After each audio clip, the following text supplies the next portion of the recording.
El malur de las mulas. Cuentan que fa tiempos lleva una casa muy rica en el lugar. Teneban abundantes caballerías en las suyas bordas, pero todos años, la noche de la misa del gallo, se les moriba la millor mula. Fartos d'aquel misterio y sin saber qué fe, un criado se va quedar amagao de zaga d'un truxao a ver si podeba saber qué pasaba en la borda. Al rato va manixer un gato negro, que a espacié se va arrimata a una mula y se'n va puyar a la suya lomera. El criao va sentir que el mixín decía: «Con este encante te mato en un inte».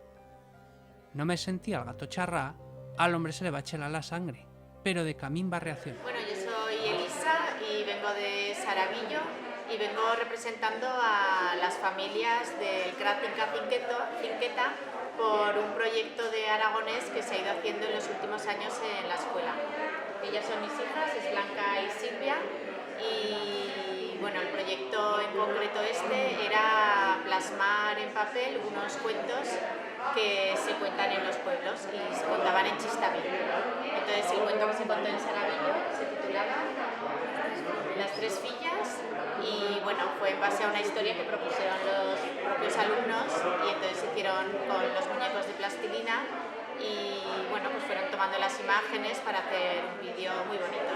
Y la verdad es que con este proyecto y todo lo que ha hecho Javier Bispe en el CRA Cinqueta, pues la verdad es que le tenemos que agradecer que por un lado lo primero que fomente la creatividad de nuestros hijos, que lo haga a través del vídeo y de los medios audiovisuales y luego desde el aragonés en Chistaví, no Belsetán, y que ha sido una forma de fomentar la lengua y que nuestros hijos cuando llegan a casa, nuestras hijas, pues a sus papás les digan: oye, hablarnos en Chistaví, que parece que se ha ido perdiendo.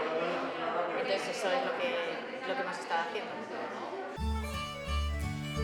La suerte del mercader. Ara semos acostumbrados a que si precisamos ver la cosa, a escape podemos comprarlo, bien sea en la botiga del canto de casa, bien sea per internet, u prenendo el coche y esnavesando per ixes mundos. Pero no fa guaires años no yera asines. Las comunicacions no yeran tan fáciles, y eran es mercades es que con burros recorreban es lugares de sobrarbe vendendo de todo: aceite, vin, perolas, vasillas. Esta historia que tos contamos y la de dos de estos hombres, que se trobon en la fonda de Saravillo a pasar la noche. A un le deciban lecina, ya que veniva diche lugar, y l'atro era un fogano. A la troldilla marchón chuntos ta torna.